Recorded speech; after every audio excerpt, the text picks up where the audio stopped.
Alors je vous invite à ouvrir la parole de Dieu dans le livre de saint Paul aux Romains. Et nous allons lire quelques versets fort connus de tous les serviteurs de Dieu. Le chapitre 11 du livre des Romains. Et puis nous allons lire donc à partir du verset 21. Romains 11, fin du verset 20. Ne t'abandonne pas à l'orgueil, mais crains. Car si Dieu n'a pas épargné les branches naturelles, il ne t'épargnera pas à toi non plus.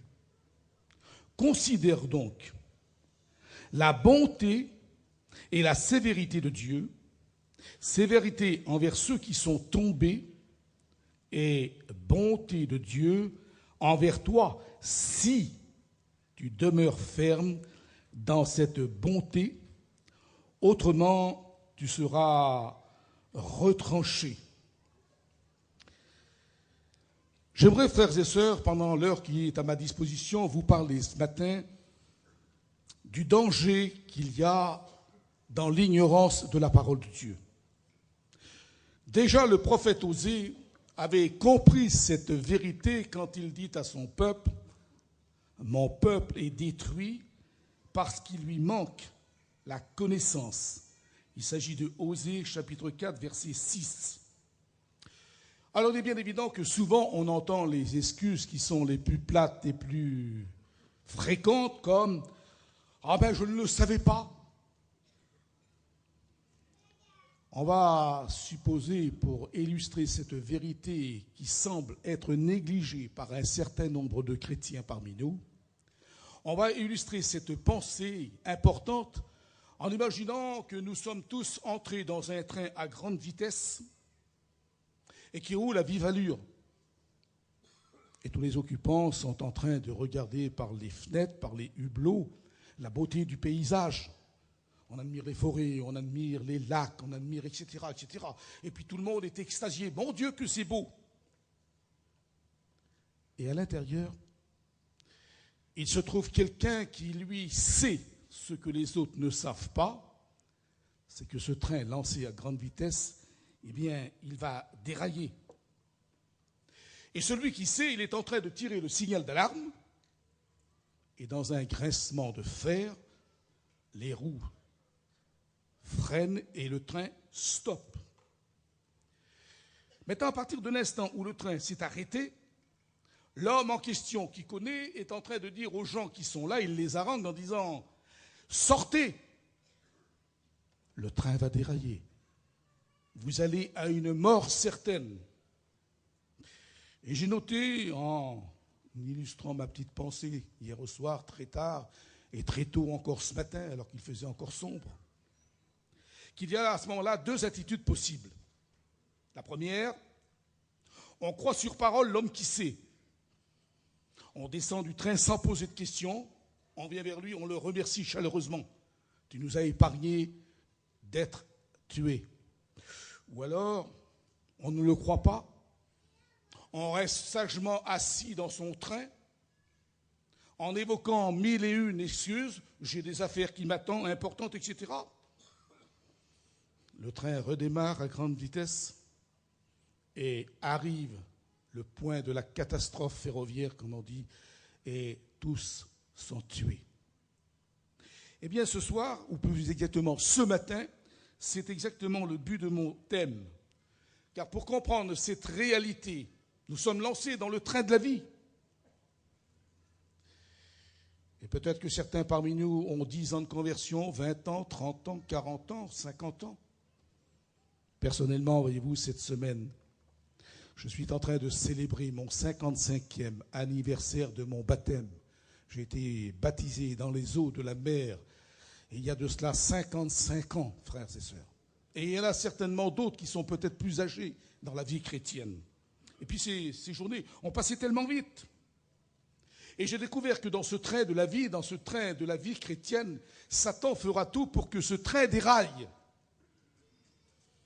Malheureusement, un certain nombre de chrétiens, il faut l'avouer, parce que ce matin, nous allons tous nous mettre sur le banc des accusés, eh bien, ils vivent leur vie chrétienne dans une insouciance complète. Je devrais dire même dans l'inconscience de savoir ce qui va bientôt arriver sur cette terre. Et on se complaît, on dirait qu'on est devenu en quelque sorte des religieux.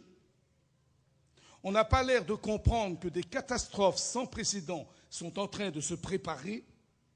Et c'est pourquoi les serviteurs de Dieu qui, eux, savent le danger qui menace notre mission, je me fais ce matin le porte-parole de tous mes frères prédicateurs pour vous dire, attention frères et sœurs, nous sommes en train de tirer un signal d'alarme, il y a un danger terrible. Et c'est pourquoi je voudrais mettre ce matin face à face la bonté de Dieu face à la sévérité de Dieu. Parce que beaucoup se trompent, frères et sœurs, sur le mot bonté de Dieu. Ils confondent bonté et sévérité. Voyez-vous, le peuple d'Israël a été l'élu de Dieu, choisi parmi toutes les nations du monde. Et aujourd'hui, nous, Église de Jésus-Christ, on croit qu'on a des privilèges beaucoup plus importants que ces gens-là. Israël a été le premier peuple élu, ne l'oublions pas. Et que l'Église n'est qu'une parenthèse dans le plan de Dieu. Et comme l'a dit saint Paul dans le chapitre que nous avons lu, nous sommes qu'une branche qui a été greffée ou hantée sur l'olivier franc. L'Église est liée au peuple d'Israël. On ne peut pas dissocier les deux peuples. Nous sommes liés au peuple de Dieu, le peuple d'Israël. Les nations païennes qui sont devenues à la fois ont été hantées sur cet arbre. Alors vous voyez que la bonté de Dieu, elle a sauvé son peuple, c'est vrai, mais la sévérité de Dieu a châtié son peuple. Et ce matin, je voudrais vous mettre en garde dans une certaine théorie que certains d'entre nous ont adoptée. On est en train de renfermer Dieu dans un rôle qui n'est pas le sien. C'est-à-dire, excusez-moi du mot, pour certains, on dirait que Dieu est un pantin, qu'il est à notre écoute. Fais ceci, Seigneur, donne cela, etc. On dirait qu'on a fait de Dieu son garçon de course. On le commande dans nos prières. Et pour certains, il suffit de dire le dimanche matin, « Pardon, Seigneur, pour toute la semaine. » Et la semaine suivante, on recommence exactement le même cycle. Et on attend le dimanche suivant pour dire encore une fois de plus, « Pardon. » On a renfermé Dieu dans la grâce. Alors attention, parce que le piège est subtil. L'ennemi peut aussi nous tromper comme cela. C'est vrai qu'on vit dans la grâce, béni soit Dieu. Mais il ne faut pas oublier une chose, c'est que la grâce de Dieu n'anéantit pas sa sévérité. Regardez ce qui est écrit dans le chapitre 6 du livre des Romains. Nous allons en avoir la preuve de suite. Que dirions-nous donc, dit saint Paul? Est-ce qu'il faut que nous demeurions dans le péché afin que la grâce abonde? Loin de là. Nous qui sommes morts au péché, comment vivrions-nous encore dans le péché? Autrement dit, ce n'est pas parce qu'on est dans la grâce qu'on doit se permettre des fantaisies. Rappelez-vous ce que saint Pierre disait aux chrétiens de sa génération. Si le juste se sauve avec peine, que deviendra l'impie et le pécheur? Épître de saint Pierre, chapitre 4, verset 18. Mais je pense que ce matin, pour faire face à un tel sujet, nous avons besoin d'un autre exemple qui sera encore peut-être bien plus fort. Un exemple que je vais vous citer dans l'Écriture et qui va vous laisser certainement pensif. Et certainement que dans les cœurs, il y aura des « mais pourquoi ces choses arrivent ?» Nous allons lire quelques versets dans le livre de Samuel, le deuxième livre de Samuel, au chapitre 6. Et nous allons avoir ici une histoire tout à fait caractéristique qui va bien nous mettre en évidence, frères et sœurs, la bonté de Dieu, mais surtout sa sévérité. Le deuxième livre de Samuel, le chapitre 6, le verset 1er, il nous est dit que David rassembla toute l'élite d'Israël au nombre de 30 000 hommes. Et David, avec tout le peuple qui était auprès de lui, se mit en marche depuis Baal et Juda pour faire monter de là l'arche de Dieu devant lequel est invoqué le nom de l'Éternel des armées, qui réside entre les chérubins au-dessus de l'arche. Alors ces hommes ont mis l'arche sur un char neuf. L'arche de Dieu a été emportée de la maison d'Abinadab sur la colline, et Uza et Akjo, les petits-fils d'Abinadab, conduisaient le char tout neuf. Ils emportèrent donc de la maison de leur grand-père sur la colline l'arche de l'Éternel. Uza marchait à côté de l'arche de Dieu et Akjo marchait devant.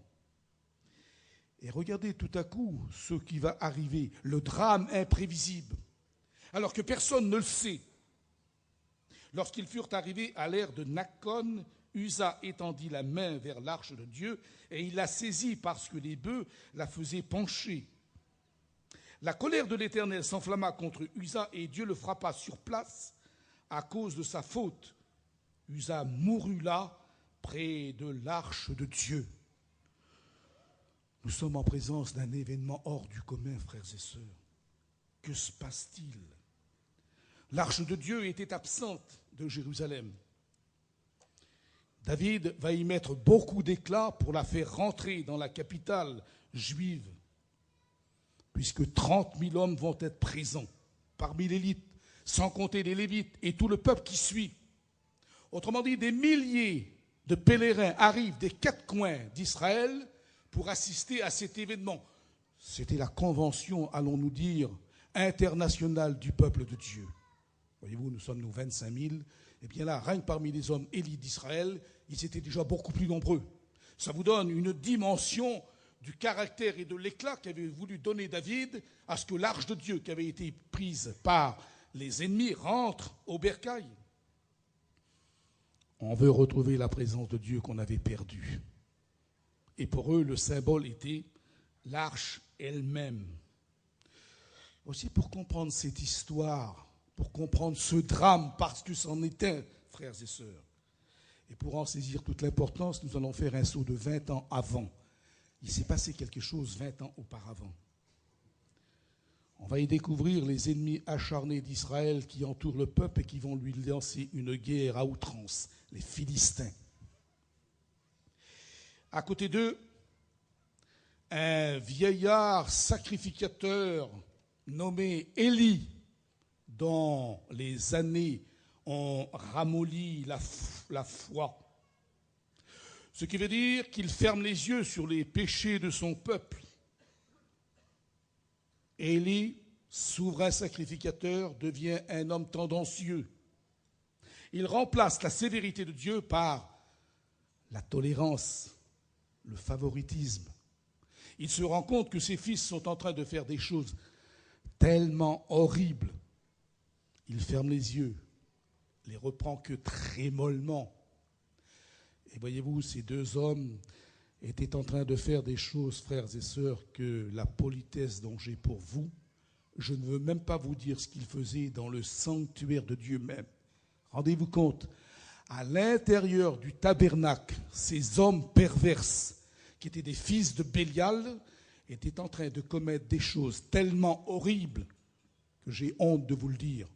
Si vous voulez le savoir, vous consulterez le premier livre de Samuel, au chapitre 2, les versets 22, et vous verrez ce que ces jeunes gens étaient en train de commettre. Et Élie, qui est souverain sacrificateur, au lieu de reprendre, de châtier ces hommes qui ont enfreint les lois de Dieu, il ferme les yeux. La tolérance s'installe. Et c'est alors que tout devient permis en Israël. La débauche est grande. Et on sait tous ce que ça veut dire. On n'a pas besoin d'un casier judiciaire pour savoir ce que signifie la débauche. Et Élie, homme de Dieu, tolère toutes ces choses. Je pense que le danger est qu'un certain nombre de chrétiens, en espérant de tout mon cœur que ce soit qu'une minorité, on dirait qu'ils ont tendance à oublier que Dieu est un Dieu sévère.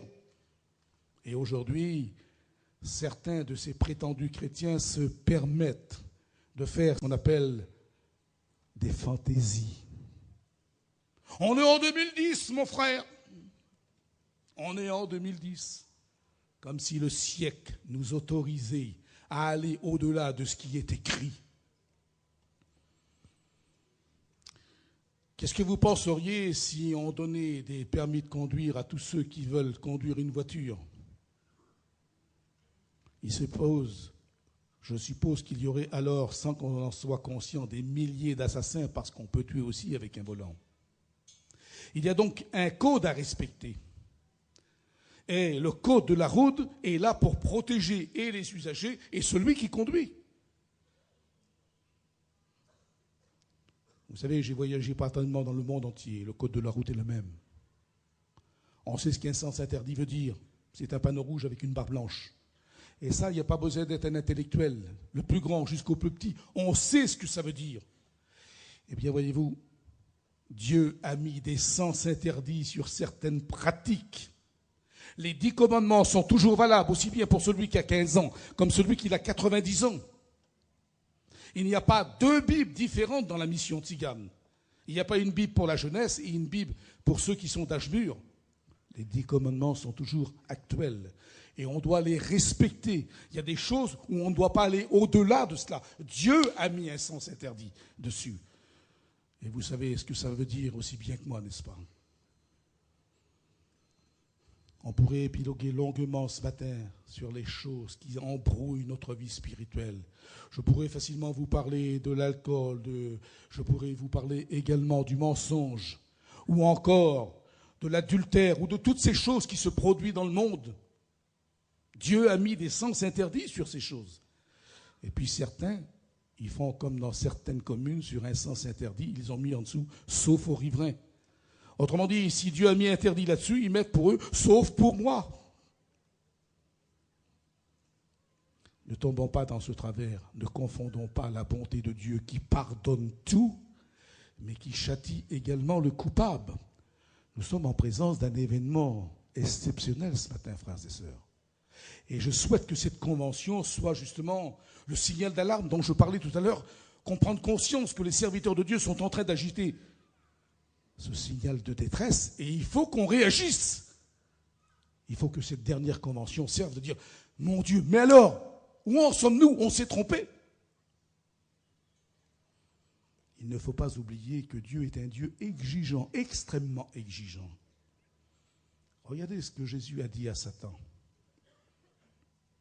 Tu adoreras le Seigneur ton Dieu et tu le serviras lui seul. Et il a ajouté ensuite aux hommes, on ne peut pas servir 2 maîtres à la fois. Ou encore, saint Paul disait aux chrétiens de Galate, on ne se moque pas de Dieu. Ce qu'un homme aura semé, il le moissonnera aussi. Dieu est sévère, frères et sœurs. Surtout, ne l'oublions pas. Revenons-en à nos Philistins qui sont en train d'entourer la nation d'Israël. Et il va savoir un terrible combat qui va s'engager. Et j'ai pris la précaution de bien lire ma Bible, comme font tous les serviteurs de Dieu d'ailleurs.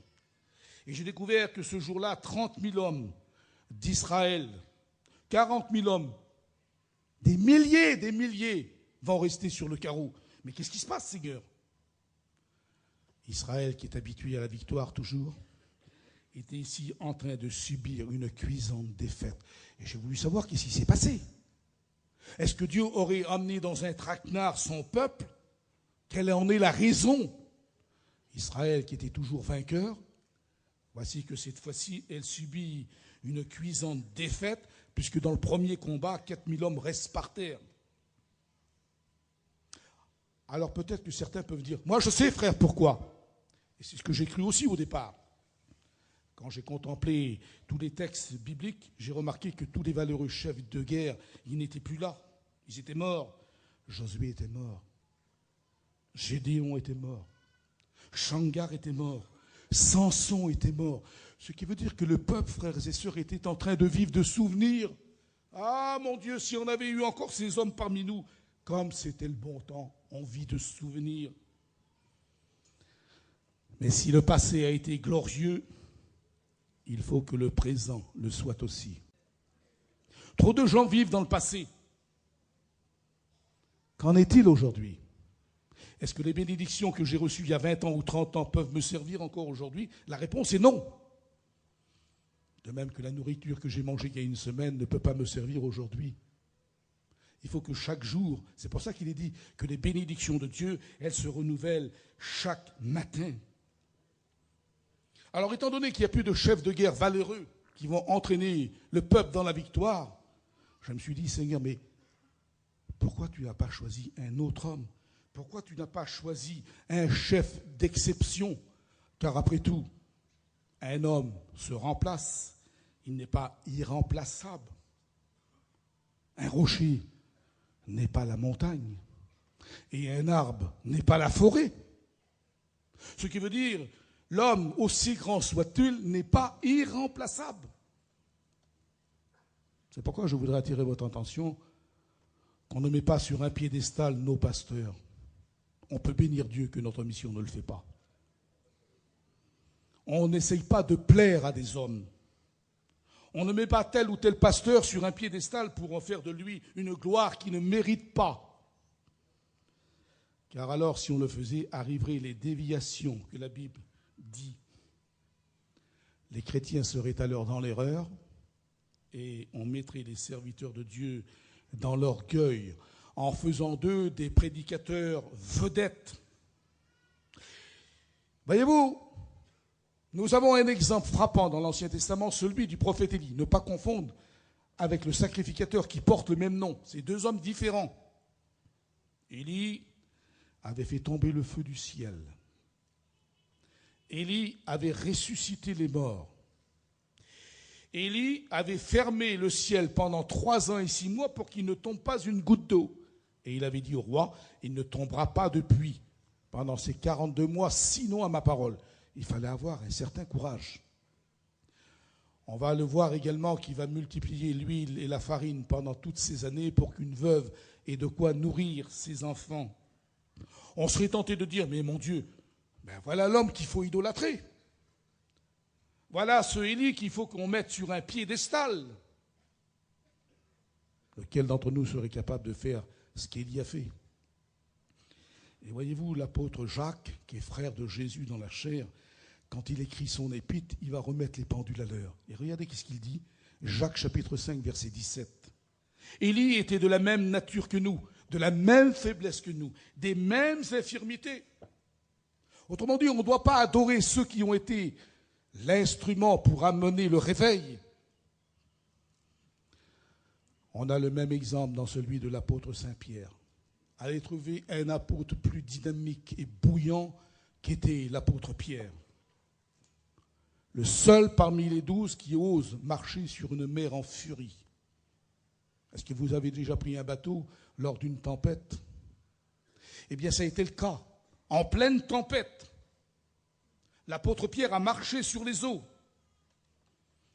Quand on est venu arrêter son maître, il est dit qu'une cohorte romaine était là, c'est-à-dire 600 Romains armés jusqu'aux dents. L'apôtre Pierre va faire face à 600 hommes. Vous vous rendez pas compte? Il leur rentre dans le lard. Mais c'est incroyable, Seigneur. Voilà un homme exceptionnel. Tant qu'au point de vue spirituel, on couchait tous les malades dans les ruelles de Jérusalem. Et on avait trouvé une astuce. On les mettait face au soleil. De sorte que quand Pierre passait, l'ombre du serviteur de Dieu couvrait les malades. Et au fur et à mesure que Pierre marchait, les malades se levaient derrière lui, guéris avec son ombre. Seigneur, voilà un homme qu'il faut adorer. Voilà un homme qu'il faut élever, qu'il faut mettre sur un piédestal. Et quand le capitaine romain va le faire venir chez lui, le capitaine romain, c'est lui qui assure justement la direction. Et quand Pierre va rentrer chez lui, il s'agenouille devant Pierre. Pierre le saisit tout de suite. Relève-toi, je ne suis qu'un homme. Et il refuse l'adoration. Les anges de Dieu refusent même l'adoration. Quand Jean a la vision de l'Apocalypse, il tombe à ses pieds pour l'adorer. Et l'ange lui dit, garde-toi de le faire, adore Dieu. Voyez la différence qu'il va y avoir avec Hérode, qu'il va haranguer les gens. Et les hommes vont dire « voix d'un Dieu et non d'un homme ». Et puis lui, bourré d'orgueil comme il est, il accepte cette adoration jusqu'au moment où un ange de Dieu va le frapper. C'est pourquoi, frères et sœurs, on ne doit pas confondre respect et vénération des hommes de Dieu. On doit le respect aux anciens, ça c'est sûr. On doit le respect à notre conseil de direction qui dirige notre mission. Et même moi, qui ai 50 ans de ministère, les hommes qui sont aujourd'hui dans notre direction, j'ai eu le privilège de leur enseigner la parole de Dieu. Mais quand ils disent quelque chose, eh bien moi j'obéis. Je respecte ces frères qui ont été nommés par nos gens. Le respect existe, mais je ne me prosternerai pas devant eux. Eh bien voyez-vous, cette vérité, les prophètes l'avaient compris, les apôtres l'avaient compris. Et il semblerait qu'aujourd'hui, un certain nombre de gens ont fait de certains prédicateurs, pas chez nous, mais dans le monde, des pasteurs vedettes. Il y a 15 ans, je relisais mes notes hier soir. Il y a 15 ans, j'ai fait une découverte qui m'a saisi de crainte, de peur. J'ai dit, Seigneur, c'est pas possible. Et Dieu sait, sans jouer de théâtre, j'ai été ébranlé par cette découverte que tous les serviteurs de Dieu ont lu. Pareil, ils lisent la même Bible que moi. C'est le chapitre 15 du livre de Jérémie. Et vous savez qu'est-ce qu'il dit là? C'est Dieu qui parle à Jérémie. Jérémie qui est en train d'intercéder pour son peuple, qui est tombé dans l'idolâtrie, dans le travers, dans la débauche, dans le mensonge et dans tout. Et Dieu dit à Jérémie, même si Moïse et Samuel se présentaient devant moi, je ne serai pas favorable à ce peuple. C'est effrayant. Moïse lui-même ne serait pas écouté de Dieu, Samuel non plus. Et Dieu dit sur Jérémie, ne prie plus pour ces gens, je ne t'exaucerai pas. Vous voyez, Dieu lui-même ne veut pas qu'on mette ses serviteurs sur des piédestals. Nous avons 3 autres exemples qui sont cités dans l'Ancien Testament, dans le prophète Ézéchiel. Et là, c'est encore curieux. Dieu est en train de considérer son peuple qui va à la dérive. Et c'est toujours les mêmes péchés. Le mensonge, l'ivrognerie, l'adultère, l'orgueil de la vie, l'argent, c'est toujours le même péché que le diable utilise. Et Dieu dit, même si Noé venait, même si Daniel était là, même si Job intercédait, je ne serai pas favorable à ce peuple. Vous lirez ça dans Ézéchiel chapitre 14, versets 14 à 20. Est-ce que vous vous rendez compte? Dieu est en train de dire aux prophètes, même si leurs enfants, les enfants de Noé, ceux de Job et autres, même s'ils étaient là à cette époque, eh bien ces 3 hommes ne pourraient même pas sauver leurs enfants. Eux seuls seraient sauvés. C'est incroyable, Seigneur. Et là, je rejoins ce que saint Paul disait aux Galates, si je plaisais encore aux hommes, je ne serais pas serviteur de Christ. Ceci nous enseigne que le salut est personnel et il nous rappelle également que personne est irremplaçable dans l'œuvre de Dieu. Dieu peut très bien se passer de nous et en choisir d'autres, frères et sœurs. Ce qui veut dire que peut-être que beaucoup sont surpris parce qu'il va y avoir maintenant une seconde bataille pour Israël. On les a laissés avec 4000 morts. Israël veut remettre une vengeance. Et alors, il y a un petit malin, parce qu'il y a toujours un petit malin. Il y a un petit malin qui dit, ah ben moi je sais pourquoi on n'a pas gagné. Ah oui, pourquoi? Eh bien parce que l'arche de Dieu est au milieu de nous. L'arche de Dieu est parmi les Philistins là-bas. Il faut aller la chercher. Non. Mais non, elle n'est plus chez les Philistins. Ben, où est-elle? À Silo. Ah oui, c'est vrai, elle est à Silo. Eh bien, allons la chercher. Et on va l'amener sur le champ de bataille. Et ils font environ une 50aine de kilomètres. Ils vont chercher l'arche. Et quand ils l'amènent, ils poussent tellement des cris forts de joie et de bonheur que les Philistins eux-mêmes ont peur. Ainsi, l'arche se trouve maintenant sur le champ de bataille. Et voilà qu'on va livrer combat. Et cette fois-ci, ce n'est plus 4000 morts d'Israël qu'il va y avoir, mais c'est 30 000 morts. Alors là, je ne comprends plus, vous allez dire. Les 2 fils d'Élie, qui sont des sacrificateurs également, mais des hommes pervers, comme je vous l'ai dit tout à l'heure, vont trouver la mort dans cette défaite. Pire encore, l'arche de Dieu va être prise. On va le mettre dans le temple de Dagon, le dieu moitié homme, moitié poisson. Et quand on lit ces récits, on est surpris. Mais qu'est-ce qui se passe, Seigneur? Ils avaient changé la foi en superstition. Et ils avaient fait de l'arche de l'Éternel un talisman, un porte-bonheur. Alors que Dieu va faire le contraire, quand elle sera dans la maison de Dagon, la statue géante de ce Dieu va tomber par terre, se briser. Et les Philistins vont comprendre que l'arche n'a aucun pouvoir, mais qu'elle porte malheur. Alors on va décider de la renvoyer. Et c'est alors qu'ils la mettent sur un char neuf. C'est eux qui ont le premier l'idée de faire un char neuf et de mettre l'arche de Dieu. Et puis quand elle quitte la bande de Gaza, parce que c'est là qu'étaient les Philistins de l'époque, on pousse un soupir de soulagement. On est débarrassé.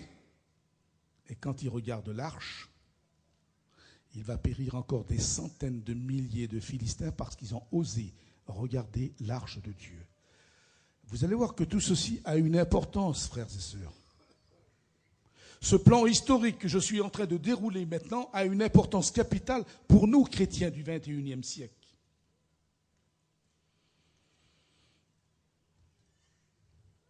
On va charger Abinadab, qui est un lévite, de ramener l'arche de l'Éternel à Jérusalem. Et pour ce faire, eh bien voyez-vous, 20 ans ont passé. Et on va copier la méthode des Philistins. On va faire un char neuf, on va mettre des bœufs devant, et puis on va mettre dessus la petite arche pour qu'elle soit amenée jusque là. Et puis comme il faut quelqu'un qui conduise, eh bien on va choisir les deux petits-fils d'Abinadab, dont l'un s'appelle Uza et l'autre Agjo. Et ils vont continuer leur chemin. Pourtant, Dieu avait dit à Israël, tu n'imiteras pas ce peuple, tu ne feras pas comme eux, tu ne prendras pas leurs coutumes, tu ne prendras pas leurs usages, tu ne prendras pas leurs habitudes. Mais Israël n'en a pas tenu compte. Ils étaient devenus modernes, 20 ans avaient passé. Vous voyez, modernise. Ah, les vieux, il ne faut pas écouter les vieux. Souvent on entend ça dans la Genèse d'aujourd'hui. Les vieux sont démodés, les vieux sont sur une voie de garage, bon pour la casse. Mais pourtant, ce n'est pas comme ça que ça marche dans l'Évangile. Et heureusement qu'on a encore des bons vieux chez nous. Alléluia. Alors on continue. Dieu avait dit à Israël, n'imitez pas ce peuple. Exode 23, 24. L'arche devait être transportée sur les épaules des Lévites et non pas traînée sur un char à bœufs. Ça veut dire quoi ça, frères et sœurs? Ça veut dire qu'ils avaient choisi la voie de la facilité. C'est tellement plus facile à traîner plutôt qu'à les porter sur ses épaules. Et un certain nombre de chrétiens ont choisi la voie de la facilité. Alors, ils ne veulent pas se casser la tête sur le plan biblique. On a nos 2 petites réunions la semaine, du mercredi au vendredi, et puis ça y est. Est-ce que c'est réellement ça la vie chrétienne? Est-ce que c'est uniquement ça? Ou bien est-ce qu'il y a autre chose? Vous ne croyez pas qu'on est en train de se mettre sur le banc des accusés ce matin et de voir qu'on a peut-être fait fausse route pour un certain nombre d'entre nous? Pas tous, fort heureusement. Vous savez que parfois Dieu nous demande de faire des choses difficiles. C'était difficile de porter l'arche sur les épaules d'hommes, bien sûr. C'était tellement plus pratique de la mettre sur un chariot. Mais seulement ce n'est pas ce que Dieu avait demandé. Et il y a toujours du danger à vouloir faire quelque chose que Dieu n'a pas demandé. Alors on va assister, mettons, au drame. L'arche, elle tombe. Agjo, qui est derrière, il découvre que l'arche est en train de glisser du petit chariot. Il se précipite et il retient l'arche. Le châtiment va être exemplaire. Un éclair venant du ciel va foudroyer ce jeune homme qui va tomber raide mort par terre. Imaginez à ce moment-là, mes amis, la panique qu'il y a eu. Je vous ai dit tout à l'heure qu'il y avait plus de 30 000 personnes, sans compter tout le peuple. On approche peut-être les 80 000 personnes, ce qui veut dire que ça représente au moins 3 fois notre convention. Imaginez la panique. Quand on voit depuis le haut du ciel cet éclair qui va zébrer et qui va toucher le garçon en question et qui va être foudroyé, imaginez les cris. Est-ce ainsi que Dieu récompense ses fidèles serviteurs? Parce qu'après tout, sur le plan humain, il n'avait rien fait de mal. L'arche est en train de glisser, il ne veut pas qu'elle tombe par terre, il prend soin de l'œuvre de Dieu. Alors pourquoi ce châtiment? Nous sommes en plein mystère, frères et sœurs. Un grand mystère que nous allons essayer d'élucider par la grâce de Dieu. Parce qu'il y a une explication, il y en a une. En sa qualité de lévite, Uza ne devait pas ignorer la loi. Il connaissait la loi, puisqu'il était lévite.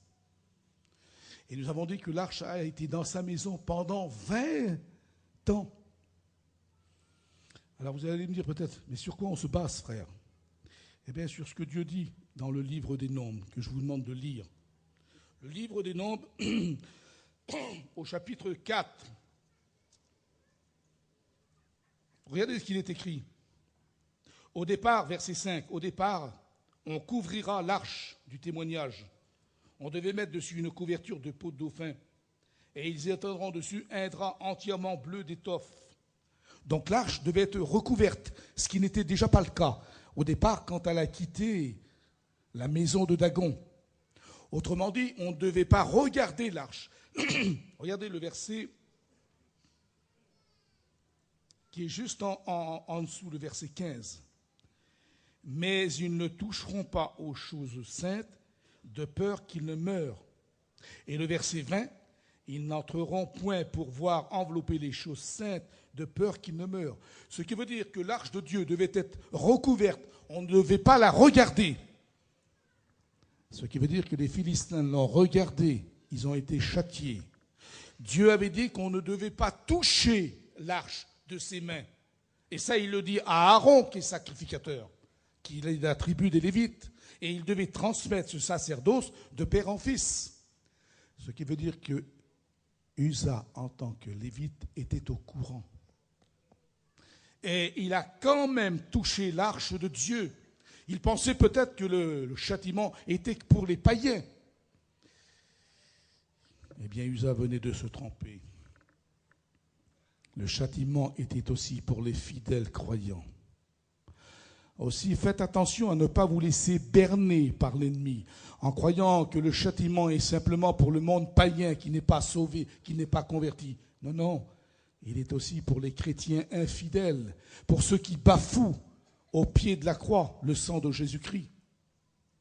On ne peut pas se permettre de faire n'importe quoi quand on est chrétien. Rappelez-vous, le Seigneur avait pris l'image, vous êtes le sel de la terre. Si le sel perd sa saveur, avec quoi on va lui rendre son goût?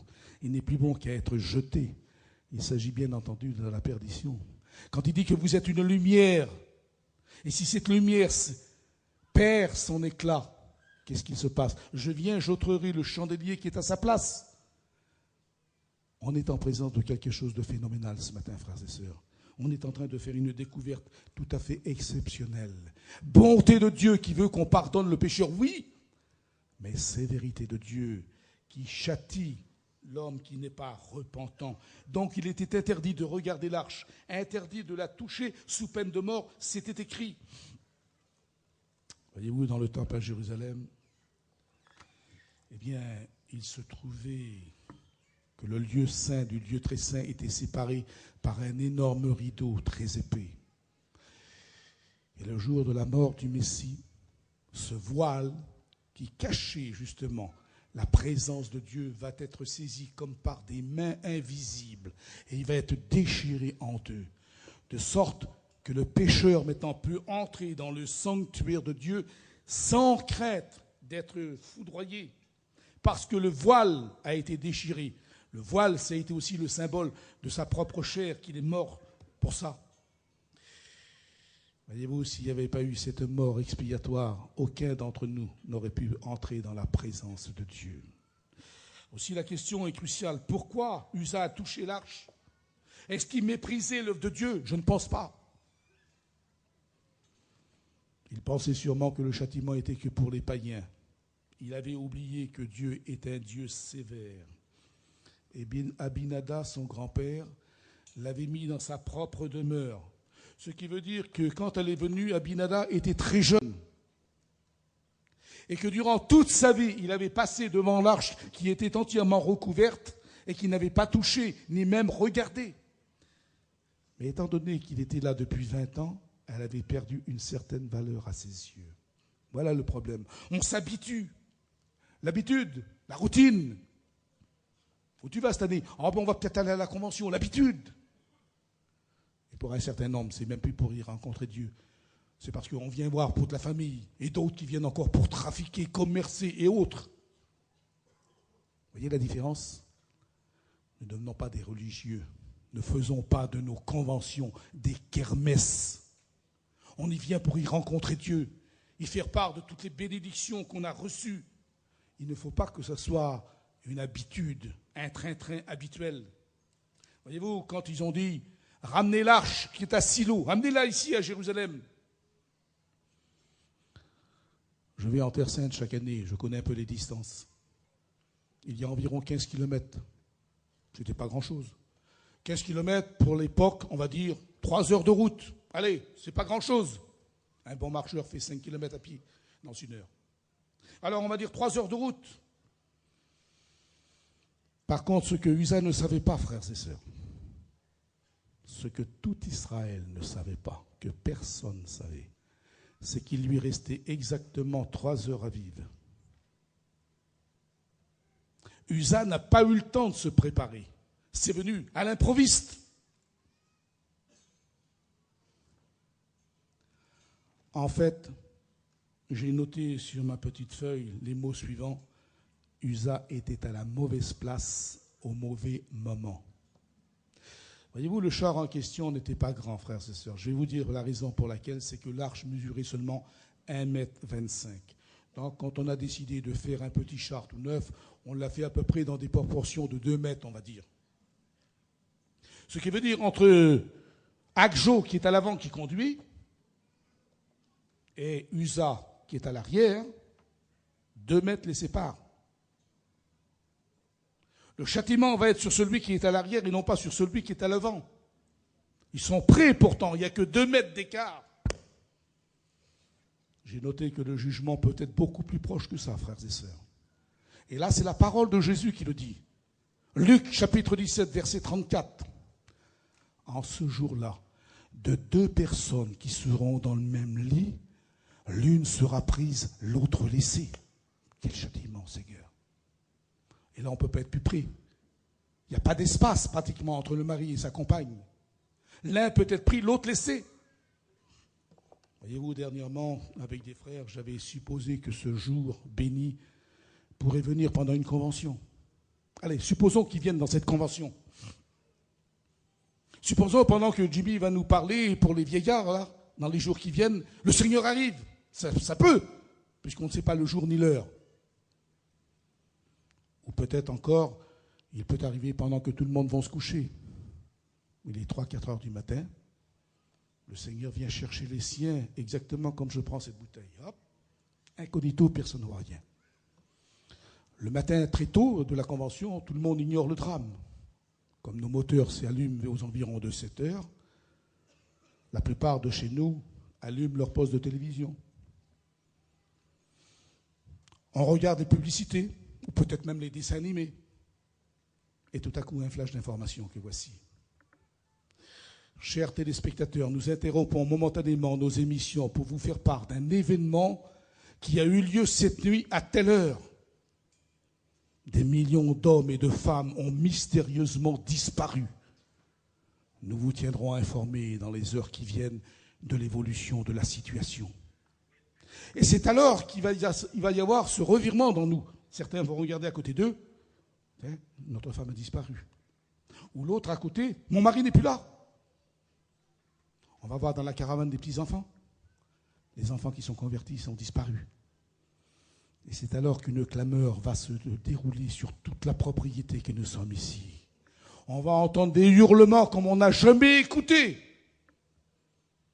Et voyez-vous, ce chapiteau, il sera beaucoup trop petit Parce qu'un certain nombre viendront, même ceux qui ne sont pas convertis, se rendront compte de l'événement qu'il y a eu. Et on entendra des gens qui sont agenouillés, en pleurs, en larmes, des chrétiens rétrogrades en particulier, qui invoqueront Dieu.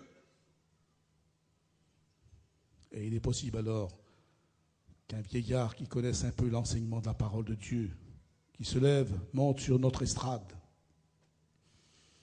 et qui prend ce micro, et qui dise, voilà frères et sœurs, ce qui est arrivé, ce que Dieu avait prévu, depuis déjà la prophétie d'Enoch, qui a 5000 ans de portée, le Seigneur est venu chercher les siens, et nous, on est restés. Et peut-être que ce vieillard pourra montrer à ce moment-là une bouteille d'alcool en disant, voyez, moi je suis resté, c'est à cause de ça. J'ai troqué ma vie spirituelle pour un verre de bière. Et peut-être d'autres pourront faire la même confession, parce que moi, j'ai voulu avoir la vie facile, j'ai voulu gagner de l'argent facilement, même si ce n'était pas honnête. Et chacun de ceux qui restent là pourront ainsi s'accuser mutuellement pour telle ou telle chose. Mais ça sera affreux, ça sera le drame de leur vie. Parce qu'ils auront confondu la bonté de Dieu et également sa sévérité. Uza venait d'être touché.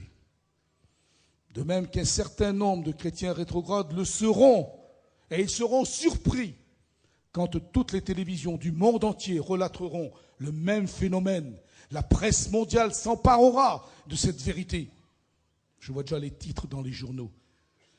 Voyez-vous, il y a quelques semaines à peine, la plupart de nos frères ont échappé au malheur. Vous avez vu tout ce qui s'est passé, les noyades, les caravanes qui flottaient comme des petits bouchons. Et pour des milliers de gens qui étaient sur la côte d'Azur, des dizaines de personnes sont mortes. Et les journalistes disaient avec un point d'interrogation, comment se fait-il? Pas chez les gitans. Ils n'avaient pas compris que cela, c'était les protégés de Dieu. Dieu est capable de protéger les siens, frères et sœurs. Et nous en avons eu la preuve. Voyez-vous, à l'heure même où mes frères étaient en train d'être dans le désarroi et que je téléphonais à Michel et à sa famille pour apporter un peu de réconfort par ma voix, moi-même, le jour même, en allant prendre les commissions avec mon épouse, nous étions arrêtés au feu rouge. Quand celui-ci est venu vers, nous nous apprêtions à rentrer dans le magasin Auchan, quand un calot qui est venu à plus de 100 à l'heure, il nous a pris de plein fouet notre voiture, qui m'a plié ma voiture en deux. Toutes les airbags ont éclaté. Un bruit assourdissant, comme si une bombe nous était tombée dessus. Et affolé, j'ai sorti. Et je ne m'étais pas rendu compte que mon auto était pliée en deux. Je n'arrivais plus à sortir ma femme du tas de ferraille. Et tout à coup, la fumée est entrée dans la voiture. Je dis, non Seigneur, pas ça. J'avais peur qu'elle explose et qu'elle soit à l'intérieur de... Je voyais la fin de ma vie qui allait se réaliser dans cet instant. Parce que des hommes de nos âges, quand on perd la femme de notre vie, on n'a plus rien. C'est pour ça que je suis à même de comprendre tous ceux qui ont perdu leur bien-aimé et qui sont dans l'attente de la résurrection. La séparation est toujours difficile. Et moi, je voyais ma vie qui s'était arrêtée là, dans la fraction de seconde. Et j'ai essayé avec tous mes efforts de pouvoir la sortir de l'autre côté. J'ai arrivé. Et quand j'ai vu qu'elle n'avait rien, mon Dieu, comment je l'ai pris dans mes bras serrés d'une telle force, d'une telle santé. Et j'ai remercié Dieu devant tous les gadgets qui étaient venus. Je m'en fichais de la voiture neuve qui était en tas de ferraille. C'était elle qui comptait. Ce qui veut dire que la vie est fragile. Je veux dire par là, quand on ferme ses yeux, est-ce qu'on est prêt à les ouvrir en présence du Seigneur? Tout est là, frères et sœurs. Le mal est imprévisible, il n'invite pas une carte de visite. On ne sait pas le jour où on va trépasser. C'est pourquoi qu'il faut être prêt en tout moment, en tout lieu. Et béni soit Dieu que cette convention, elle serve à cela. Alors, j'ai eu dans mon esprit l'imagination de voir la réaction que Uza aurait pu avoir après. Parce que j'ai voulu savoir, moi, à votre avis, qui était responsable là? Celui qui est à l'avant qui conduit, ou bien c'est celui qui est derrière qui suit? En règle générale, c'est lui le coupable. Alors si on pouvait interroger Uza qui a été frappé, il nous dirait, vous savez ce qu'il nous dirait? C'est la faute d'Akjo, mon frère. Il a mal conduit. Si tu avais mieux conduit, mon frère, là, le chariot, il n'aurait pas cahuté. Et moi, je n'aurais pas essayé de prendre l'arche qui tombait. Bon, très bien. On va poser maintenant la question à Agjo. Dis-moi, Agjo, qu'est-ce qui s'est passé? Ce n'est pas de ma faute si les bœufs ont fait un écart. Bon, alors on va interroger les bœufs. Est-ce qu'il y a quelqu'un qui comprend le langage des vaches, là, ici? Mais par l'imagination, on peut. Alors interrogeons les bœufs. Qu'est-ce qu'ils vont nous dire, les bœufs? Si les hommes avaient fait des meilleures routes, le chariot n'aurait pas cahoté. Je vous dis ça pour vous montrer qu'on est habile aux excuses. Et si chacun d'entre nous voulait, on se trouve toutes les excuses du monde. Et ici, chacun aurait pu s'interroger et se poser des questions. Ne cherchons pas de vaines excuses, frères et sœurs. Plaidons plutôt coupables. Implorons la grâce de Dieu pour vous dire que ce petit chariot qui est ici peut symboliser nos foyers. C'est le mari qui conduit le foyer. C'est lui le Agjo en question. Et puis la petite femme, elle suit derrière avec tous ses enfants. Si lui il conduit bien, tout le reste suit bien. Si lui il conduit mal, le foyer va mal. Et le foyer, il va mal s'il n'y a pas Jésus qui est à l'intérieur. Voyez-vous, à Cana, quand il y a eu les noces, les jeunes mariés ont eu le bonheur et le privilège et la sagesse d'inviter Jésus à leur mariage. Ils ont commencé dans la vie, dans l'épanouissement du bonheur, en ayant pour invité d'honneur le Seigneur Jésus. C'est magnifique, jeune couple. Si vous avez commencé votre jeune mariage, ne manquez pas d'inviter Jésus dans vos demeures. C'est pour ça qu'il faut se marier qu'entre chrétiens. C'est beaucoup plus sage et beaucoup plus sûr. Il y a moins de danger. Parce que les ténèbres et la lumière ne font pas bon ménage ensemble. Le fidèle et l'infidèle, il y a toujours un danger. Un jour, une jeune fille est venue me trouver après la réunion que je faisais pour les jeunes. Elle m'a dit, frère Tarzan, je voudrais te poser une question personnelle. Oui, ma petite sœur, vas-y. Alors elle m'a posé sa question et elle m'a dit qu'elle a fréquenté avec un inconverti. Alors elle me dit, qu'est-ce que tu en penses? J'ai dit, du fait que tu me le dis, je vais te le dire. Tu es en train de jouer ta vie au poker, je lui ai dit. Alors elle m'a regardé avec des grands yeux, elle se posait la question, qu'est-ce que je voulais dire? Je lui ai dit, écoute ma petite sœur, la première année du mariage, ça sera le bonheur pour toi. Et quand les flammes du mariage vont commencer peu à s'éteindre, ton mari qui est inconverti va sortir encore avec ses copains. Il va boire, il va fumer, il va te tromper. Tu ne seras pas d'accord. Quand tu vas revenir, tu vas faire la vie, tu vas prendre des coups. Ensuite, ton premier bébé, tu ne pourras même pas le présenter le dimanche matin à la réunion parce que lui, c'est un païen. Et je dis, pire encore, tu n'auras plus le droit d'aller aux réunions, tu ne pourras même plus chanter dans la chorale. Il est bien évident qu'une jeune fille folle amoureuse, elle est sourde et aveugle, elle ne comprend rien du tout. Elle ne m'a pas cru. Je l'ai revue 3 ans plus tard. Quand elle m'a vu, elle a baissé la tête. Et j'ai compris par les membres de sa famille que tout ce que je lui avais dit, c'était une véritable prophétie vivante. Elle était battue, elle était interdite d'aller aux réunions. Son bébé, elle n'a pas pu le présenter au Seigneur. Donc moi, je ne veux pas me mêler de vos mariages, vous faites ce que vous voulez, mais en tant que serviteur de Dieu, on a des recommandations à vous faire. Mieux vaut avoir un mauvais chrétien qu'un bon païen.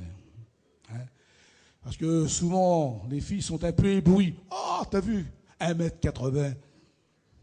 Et puis quelle voiture? 200 chevaux. Eh bien, prends plutôt un petit bourricot chrétien.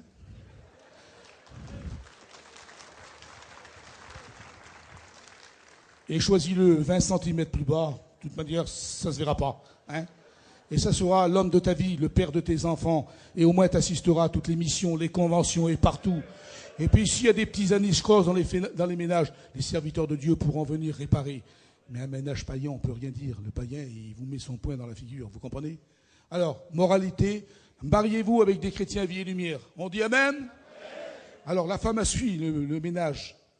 Et là, pour vous, mes sœurs, je voudrais vous laisser sur votre cœur le proverbe 31. Et vous verrez le bonheur qu'il y a d'être une femme chrétienne. Qui peut trouver une femme vertueuse? Elle a plus de valeur que les perles. Alors que la femme insensée, elle ruine son foyer.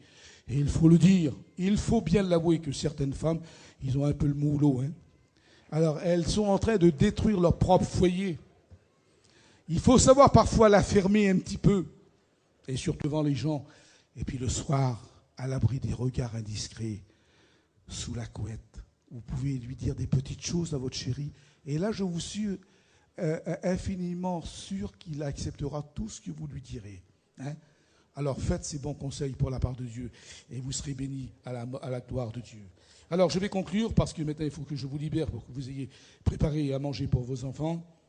L'amour de Dieu, nous l'avons mis ce matin face à face, avec sa justice. La bonté de Dieu face à la sévérité de Dieu. Et nous avons découvert qu'on ne se moque pas de Dieu.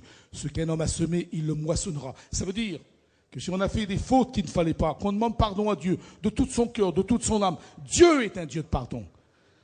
Mais à la condition qu'on ne recommence pas, que la semaine suivante, ça ne soit pas encore le même scénario. Là, c'est se moquer de Dieu. Dieu accorde son pardon quand il est sincère.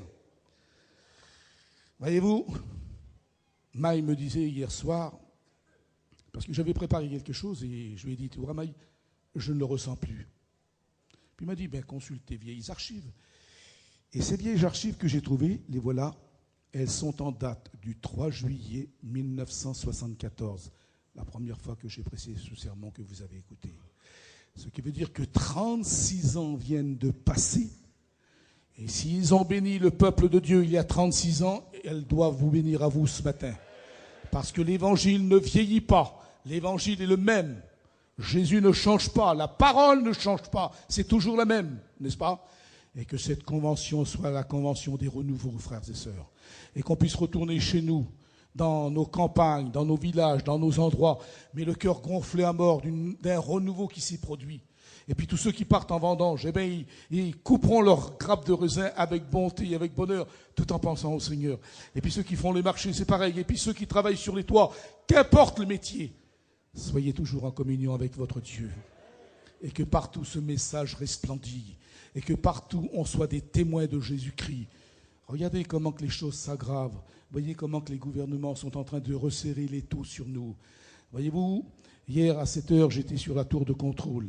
J'étais entouré de toutes les gendarmes qu'il y a là, et également de tous les journalistes. Et ils ont fait ce qu'on appelle une émission en direct. Et ils nous ont posé des questions vraiment pertinentes et surtout des questions pièges. Et pendant qu'ils étaient en train de préparer ça, que j'avais l'oreillette dans l'oreille et que j'écoutais ce que le journaliste depuis Paris me transmettait, eh bien, figurez-vous que moi je priais le Seigneur. Je disais, Seigneur, remplis ton serviteur qui parle avec sagesse. Parce que j'étais en train de vous représenter pour vous défendre la cause de notre mission. Il nous a posé des questions terribles, mais par la grâce de Dieu, on a pu évincer toutes ces questions pièges et mettre à l'honneur le peuple de Dieu, le peuple gitan. Et c'est pourquoi on peut bénir ce Dieu que nous servons. Alléluia.